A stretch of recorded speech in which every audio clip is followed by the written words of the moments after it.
A soldier is dying, and no one knows how to save him. It's 2,000 years ago. There are no antibiotics, no clean bandages, no doctor who understands why a small wound turns deadly. The cut on his leg has gone red and hot, and everyone around him has seen where that leads. So his friends do the only thing they know. They reach into a pack, pull out a small papery bulb, crush it into a paste, and press it against the wound. Garlic.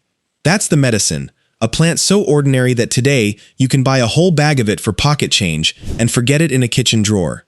But for thousands of years, people didn't forget garlic. They depended on it. And here's the strangest part of the whole story.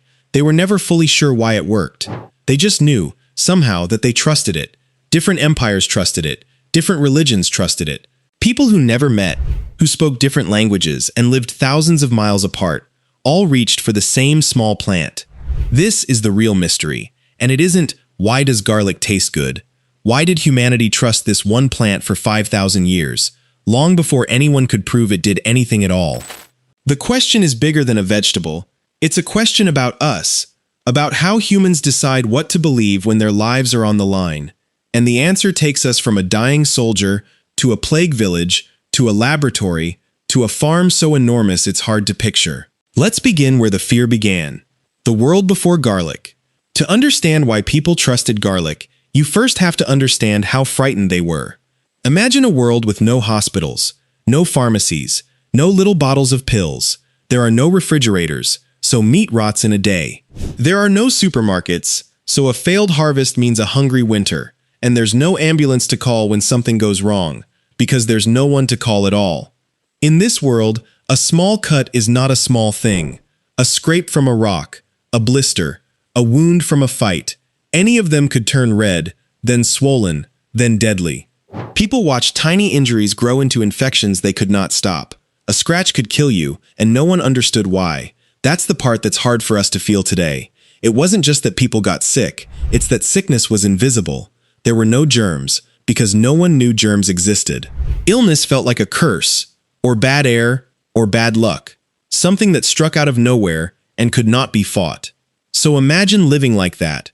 Every day, an unseen enemy could take your child, your parent, or you, and you had no weapon against it. None. Now you understand what ancient people were really searching for. It wasn't flavor, it wasn't luxury. They were searching for control, for anything, any plant, or root, or berry that might give them the smallest bit of power over a world that could kill them without warning. They tasted everything. They watched what helped and what hurt. They remembered, and passed the knowledge down through hundreds of years. Slowly, painfully, one funeral at a time, humanity built an invisible library of plants that seemed to keep people alive. Without knowing it, they were hunting for something very specific, something tough, something that lasted. Something that could travel without spoiling, that could be grown by anyone, and that seemed to fight back against the unseen enemy. It was, in other words, something like garlic. And in the wild hills of Central Asia, that plant was already waiting. The plant nobody expected. Here's the funny thing. If you were an ancient person walking past wild garlic, you'd probably ignore it. It wasn't sweet like a berry. It wasn't colorful like a flower. It grew in rocky, stubborn ground, where softer plants gave up, and the moment you crushed it, it hit you with a smell so sharp it made your eyes sting. In nature, that smell is usually a warning. Bitter means, don't eat me. Strong means, stay away. Most animals leave garlic alone for exactly that reason. The smell is the plant's shield. But somebody, thousands of years ago, ignored the warning. Somebody crushed a clove, breathed in that eye-watering scent, and ate it anyway. Instead of getting sick, they felt fine. Maybe even good.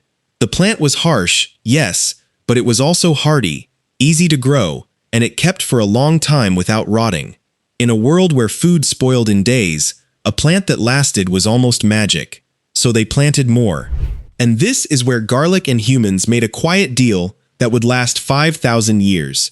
Because garlic, the kind we eat, barely spreads on its own. It survives because we plant it, clove by clove, season after season, generation after generation. We agreed to carry it through history. In return, it gave us something we believed we couldn't live without. But think about what people put up with to keep that deal. The breath. Ancient people were not fools.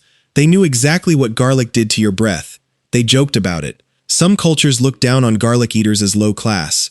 There were kings and priests who wanted nothing to do with the smell. In some places, eating it before entering a temple was actually forbidden. People ate it anyway. For thousands of years. Every single day. Stop and let that sink in, because it's your first clue to the big question. Humans are picky.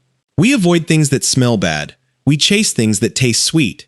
And yet, with garlic, millions of people across the world chose the smelly, stinging plant over and over, because whatever it gave them was worth the price.